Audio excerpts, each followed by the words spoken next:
Okay, we're going to start with the nation. Tinubu kicks off payment of 32 billion naira to students as loans. Yusuf appoints the throned emir. 2 others are second-class monarchs for Karaye and Rano, Ghana. Banks to pay tax on forex business gains. Varsity students shun hostels over fear of bandits' attack, says VC. 401 Osun Council caretaker members resign. Court reinstates Sheibu as Edo deputy governor. Senate replaces Ndome as chief whip. Okay, which story are we starting with? We can take the 401 council caretakers. So barely 6 days after the Supreme Court banned the use of caretaker committees to run the administration of councils, 401 members of the committee in Osun State have resigned. The ex-chairman of the Association of Local Government of Nigeria, Algon, in the state, Sarah Fadin Awotunde, said the action of the CTC members was taken to respect the Supreme Court judgment. He said the 69 caretaker chairman and 332 members drawn from wards across the state have resigned since the Supreme Court has declared them as illegal office occupants. So a resignation letter by the chairman of the caretaker committee for Odo Otin local government, Adewale Adeyinka, dated the letter July 17, 2024, and it was obtained by the Nation yesterday. He addressed the letter to the governor, Demola Adeleke, and copied Osun State House of Assembly to inform them about his resignation. So in the letter titled Resignation from Position of Chairman, Caretaker Committee, or DOT, local government area, he reads, I hope this letter finds you well. It is with a sense of duty and respect for our democratic principles that I write to tender my resignation from my position as chairman of the caretaker committee for Odoti local government effectively. As I move on to further my opportunities to serve my people, I want to assure you that the good work we have started will not end. I remain committed to supporting the growth and development of the local government. It's been an honor to serve, those sort of things. And we're hoping to see a lot more, caretaker committees resigning in preparations for their proper election. Fantastic. Let me take the Vice Chancellor of Federal University Lokoja, Professor Olayemi Akinmi, has said that students are reluctant to get rooms, hostels within the campus because of banditry and kidnapping.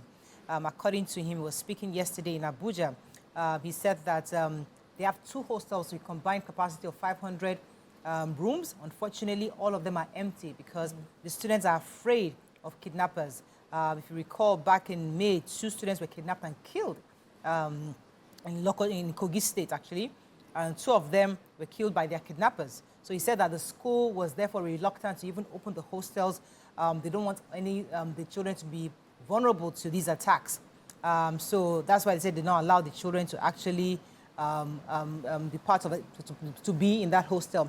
And again, the school lacks perimeter fencing, so they're hoping that the lawmaker who actually came visiting can do something. But I think it's time for us to stop extending this kind of requests to lawmakers and request it to the local government chairman, because that's the work of the local government. The new system. School is in that locality. Yeah. They should be able to provide perimeter fencing to protect the children. So hopefully once they start getting the money, you don't need to go to park. Lawmaker is too far. Governor is too far. Local government, I mean, I'm 100%. So the student loan scheme kicks off. With a signal from President Bola Ahmed Tinubu, the student loan scheme, one of the cardinal programs of the administration, commenced yesterday. The 32 billion made available for the program will be given as loans to successful applicants. According to Now Fund, the agency running the scheme, 103 successful applicants were received. Over 164 students were registered between May 25th, when the portal opened, and July 17th. The essence of the loan is for no student to drop out of school again just because he has no means to pay the fees. Yeah. Yes. Beneficiary institution will be paid directly to the institution, while only the stipend will be paid to successful participants. Students that weren't taking for their schools to be paid the tuition, they can't be given the stipend. So because apparently the applications were separate. President Tinubu declared education as the biggest weapon against poverty and most effective battle to fight security. The NEL Fund boss also added that universities have the highest demand for loans, followed by polytechnics and teacher training colleges, and that people in the north were more receptive and they were the highest applicants to this as opposed to people in the south. And the reason is because that, the northerners have the herd mentality where they actually believed in the whole system. Why the Southerners were very skeptic, believing that it's a fraud, it's a scam. May not work. But hopefully it may not work. But hopefully that when they start dispersing the funds, that the Southerners are going to key into it. Yes.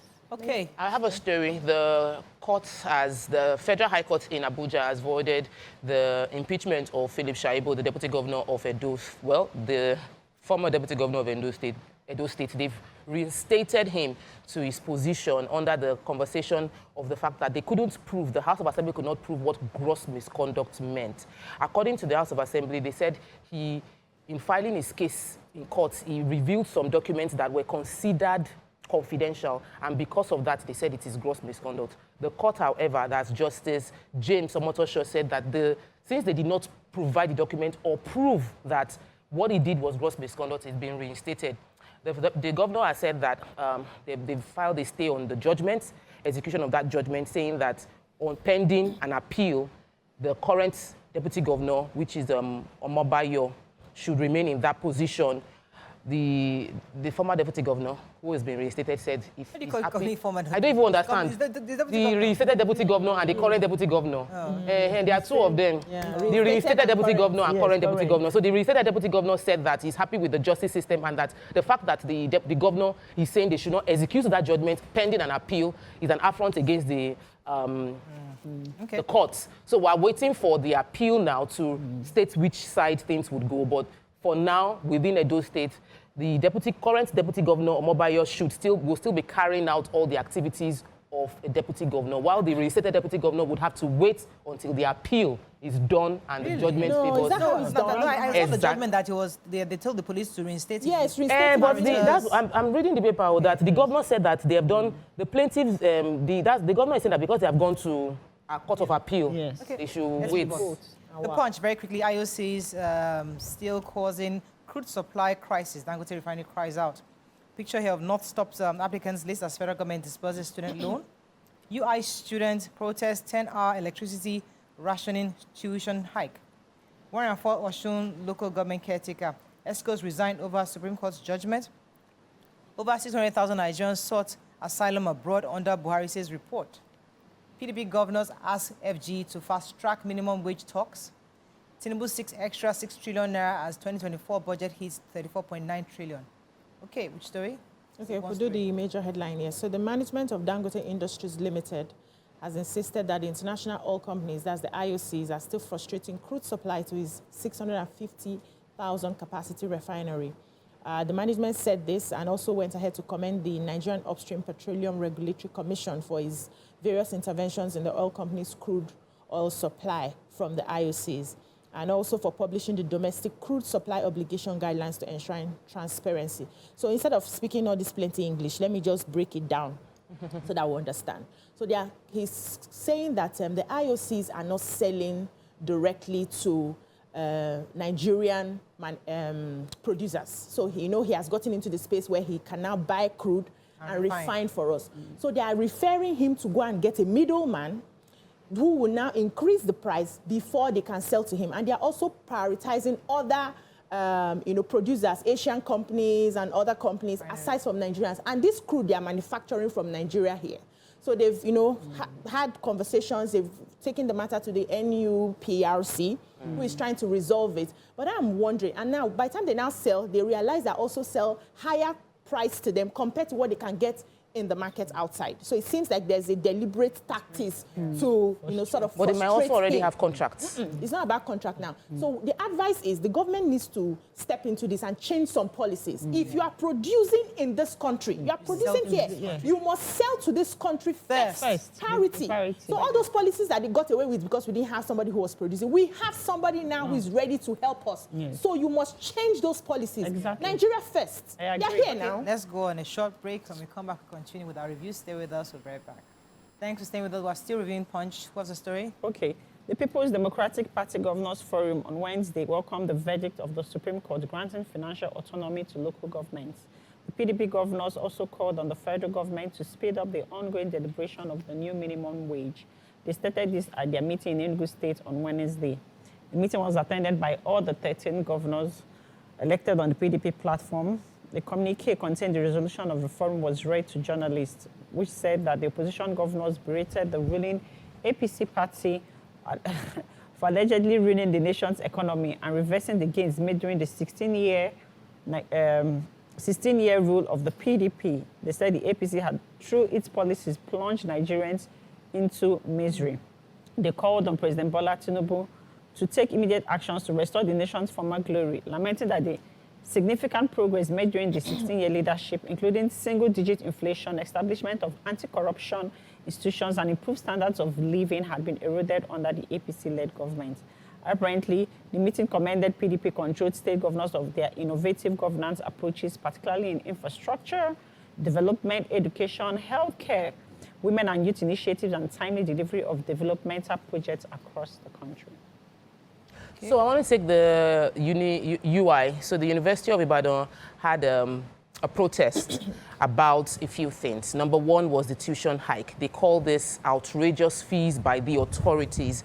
They also said that there was an announcement of a 10-hour power supply and consistent difficulty that they are facing as students. The Student Union President Aweda Bolaji, did a voice clip that they were able to obtain, the Punch people were able to obtain, and he said that the terms are not comfortable to them. They are inconsiderate terms, and it is not satisfactory, and injustice being meted out on of students in the University of Ibadan. They cannot expect that students in this 21st century will be meant to be living off extremely rationed power supply, and that they want the government to act on it. Effective immediately, the Chancellor has only approved strictly 10 hours between 9 a.m. to 2 p.m. and at night between 10 p.m. and 2 a.m. It's very similar to what happened, the story I took a few weeks back in Benin, and they had to shut down Uniben because of power issues as well. But in the case of UI, they've increased tuition and yet they are rationing power. So I think obviously public universities are facing a huge challenge with how to create, get affordable power to the students, and they must find creative solutions that will not cost the students a lot of money while still providing comfort for them. Okay. So somebody sent me a message while we're reviewing the papers concerning my excitement about the local government, saying that, reminding us that local government is not in charge of tertiary. So they do basic education, town planning, primary healthcare, and that's the basics, and road transport and waste disposal. So tertiary is out of calm down. For them to calm down. Okay. The Punch. So I think I was going to take 600 students, but let me move on to Daily Sun. PDP governors chide APC on state of economy. Senate axes in Dome, removes Borno senator as chief whip fails to suspend him. Gunmen abduct 11 passengers on Enugu-Abakaliki Expressway. Wilson Jack emerges new head of Civil Service of Federation. Alleged $6 billion fraud. Court declines Agunloye's request to seek medical treatments abroad. Tinubu moves to raise 2024 budget by 6.2 trillion naira. Okay, which story?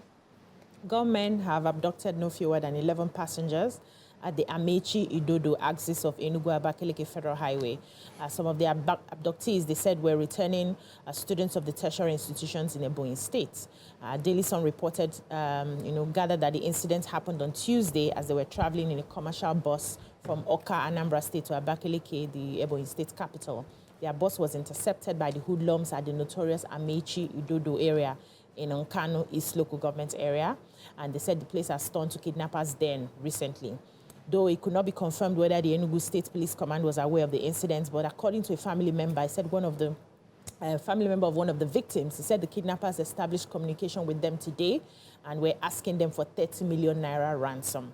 Ebonyi State Police Public Relations Officer Joshua Okando and its Superintendent of Police recently disclosed that the Enugu State Police Command was working assiduously towards flushing out the hoodlums. He said that the Ebonyi State Commissioner of Police, Augustina Obodo, had reached out to her, the Enugu counterpart, Kana Anyozuegbo, over the increasing cases of kidnapping, especially in that axis of the highway. So we are waiting to see how the security agencies can flush out some of these people and probably rescue the people that have been kidnapped.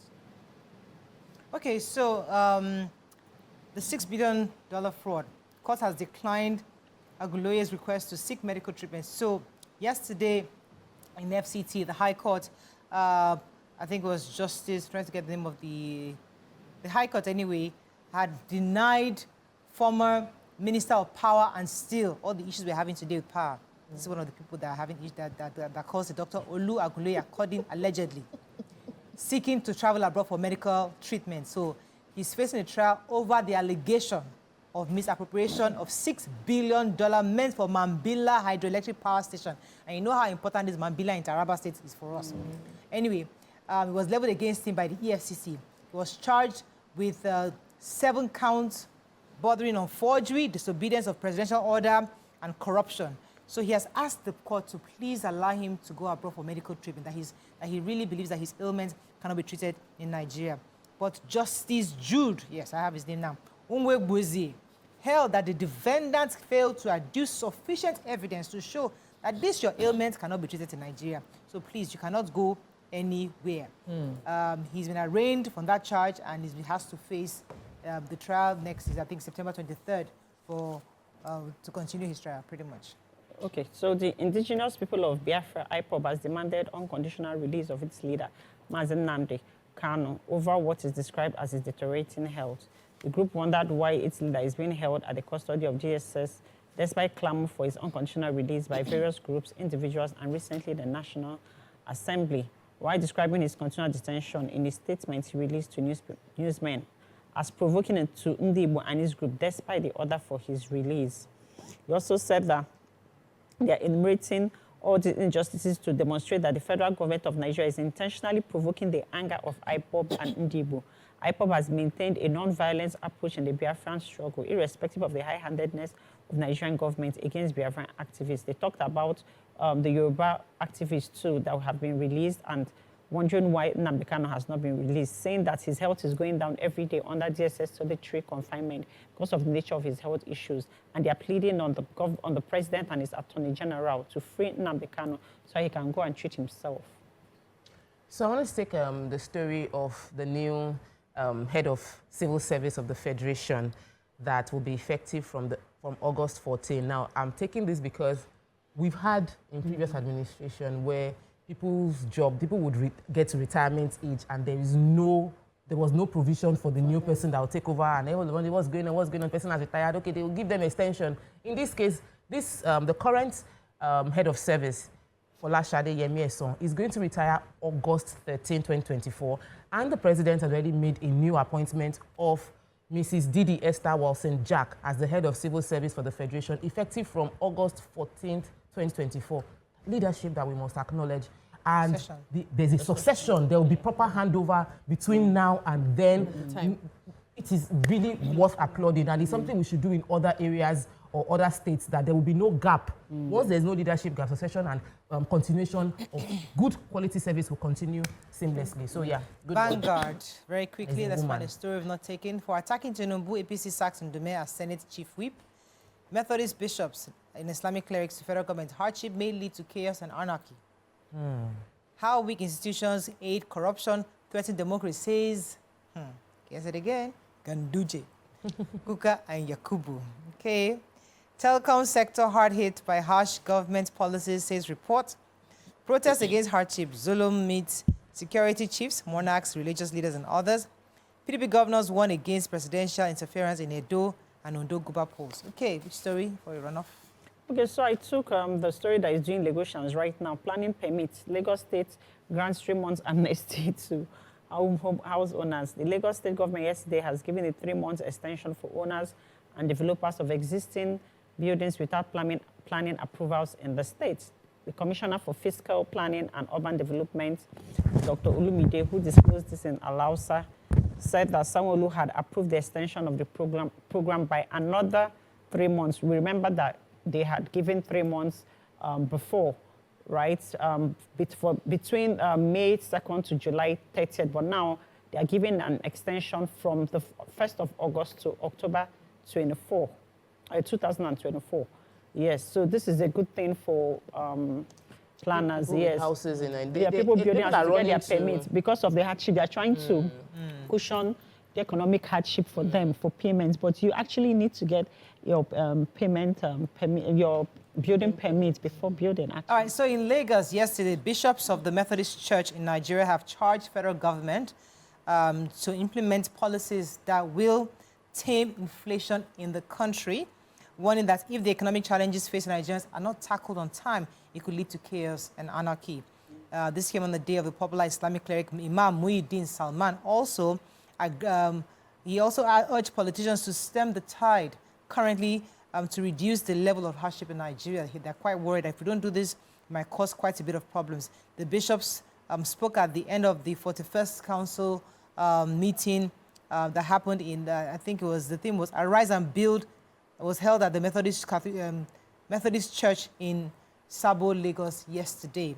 It's just a call for the government to do something very quickly to stop the anarchy. I heard that there's some kind of protest happening that we need to really do what we can to curb it before it becomes something else. Okay, any other story? Moving on very quickly now to Tribune. Is there a story we want to take there? Reps receive bills seeking 6-year single term for presidents and others. While local oil price will continue to increase, Dangote. And Adeleke promises to fast-track actions on student welfare. Any story that's important? Osun State Governor, Senator Ademola Adeleke, held a closed-door meeting with student leaders from across the unions with a joint resolution to work for good governance for all in the state. And I just want to go to the crux of the message. It says, so while he was responding to the union leaders, he praised them for acknowledging the successes already in his administration in less than 2 years that he has come in. And then he promises them that he's pro-student, pro-youth, and pro-women.